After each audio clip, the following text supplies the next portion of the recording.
Assalamualaikum, Cik Naim. Saya Syahira from MSU. Saya nak interview berkenaan quality management for subject operation management. Okay, saya nak tanya beberapa soalan. Yang pertama, apakah pengurusan kualiti dan mengapa ia penting dalam organisasi? Pengurusan kualiti ni adalah penting dalam kita punya organisasi demi menjaga kita punya organisasi lebih baik dan lebih lancar. Sebab tu bagi saya, pengurusan kualiti kena dititik beratkan dalam setiap organisasi. Tak kisah dalam bidang apa sekalipun.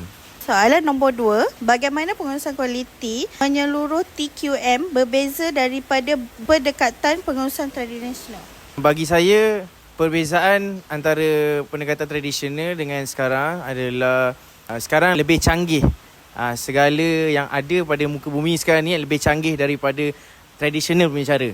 Ini akan membuatkan kita lebih ke hadapan dari dalam kita punya kualiti di setiap organisasi yang ada. Pengurusan menyeluruh akan lebih mempengaruhi kualiti mengikut pada era globalisasi terkini. Bagaimana penambahbaikan berterusan boleh diintegrasikan dalam sistem pengurusan kualiti? Untuk soalan ni, bagi saya dan di bidang saya, kita adakan cukup orang. Maksud saya, staff saya yang ada lebih ramai, lebih bagus supaya saya boleh agihkan kerja masing-masing. Dan daripada skop masing-masing tu, kita akan memastikan dorang lebih teliti dalam mengekalkan kualiti yang terbaik untuk saya punya customer. Kalau kita lack of staff, kita akan kurang perhatian pada mengekalkan kualiti. Okay, soalan seterusnya, apakah alat utama yang digunakan dalam pengurusan kualiti untuk menilaikan dan menambah baik proses? Untuk alat utama, kita menggunakan alat yang lebih canggih daripada alat-alat yang ada di workshop-workshop yang lain lah. Untuk penambahbaikan, kita akan selalu gunakan kita punya staff ataupun kita punya customer sebagai satu feedback. Di mana sama ada mesin yang saya pakai ataupun servis ataupun apa-apa produk yang saya beri, kita perlukan feedback supaya benda tu lebih mengekalkan kita punya kualiti yang baik. Bagaimana anda mengukur kualiti dalam industri pembuatan dan perkhidmatan? Saya lebih menggunakan platform-platform media sosial untuk mempromot saya punya workshop. Saya menggunakan platform seperti TikTok, Instagram, Facebook untuk promote saya punya workshop dan lebih tarik banyak customer. Apakah peranan kepimpinan dan pelibatan pekerja dalam sistem pengurusan kualiti yang berjaya? Okey, peranan kepimpinan yang saya boleh terapkan adalah disiplin. Disiplin tetap menjadi nombor satu dalam kalangan saya punya staff. Saya tidak akan berikan leka sebab bagi saya disiplin sangat penting supaya diorang boleh mengekalkan kualiti dalam bekerja. Kadang-kadang disebabkan kelekaan diorang, kita akan kurang kualiti semasa bekerja. Apakah komponen utama sistem pengurusan kualiti QMS? Bagi saya, the words of improve. Sentiasa improvekan diri untuk mendapatkan kualiti yang lebih baik akan datang. Apakah kitaran plan, do, check? Bagaimana ia digunakan dalam pengurusan kualiti? Okey, plan, do, check adalah 3 benda yang berbeza. Plan kita adalah merangka, do dan check. So maknanya buat dan kita check balik. Sebab tu saya kata jika kita kurang staff, kita akan susah untuk bahagikan kerja.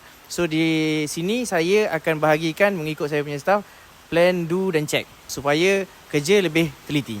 Bagaimana QMS, quality management, boleh membantu dalam mengurangkan kecacatan dan meningkatkan kepuasan pelanggan?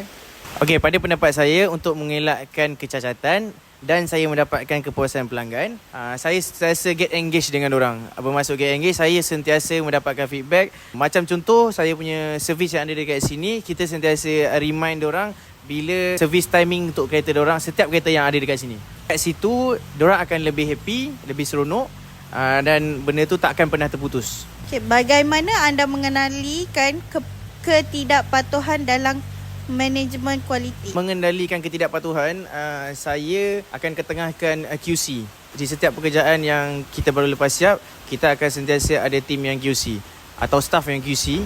Setiap hari saya akan lantik seorang untuk QC. Kerja yang telah dilakukan, kita akan QC supaya tidak akan buat kesilapan. Berkenaan dengan proses dan penambahbaikan berterusan, apakah Sigma dan bagaimana ia berkaitan dengan pengurusan kualiti? Untuk soalan ni, Six Sigma adalah satu chart di mana bagi saya di setiap organisasi kalau kita ikut dia punya chart dan sistem tidak akan jadi satu masalah. Sebab dalam dia punya chart tu adalah satu penambahbaikan di setiap organisasi. Bagaimanakah prinsip NH AutoWork menyumbang kepada peningkatan kualiti?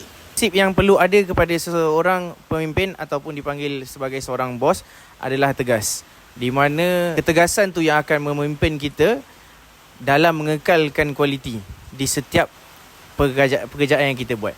Apakah peranan kawalan proses statistik dalam mengekalkan kualiti produk? Dalam peranan yang perlu ada adalah sentiasa terima komen-komen daripada customer atau netizen. Komen-komen itulah yang membawa kita ke arah lebih hadapan supaya produk ataupun servis yang kita buat dapat menambah baikkan dalam kita punya organisasi. Terima kasih Cik Naim meluangkan masa saya untuk interview ni. Sama-sama.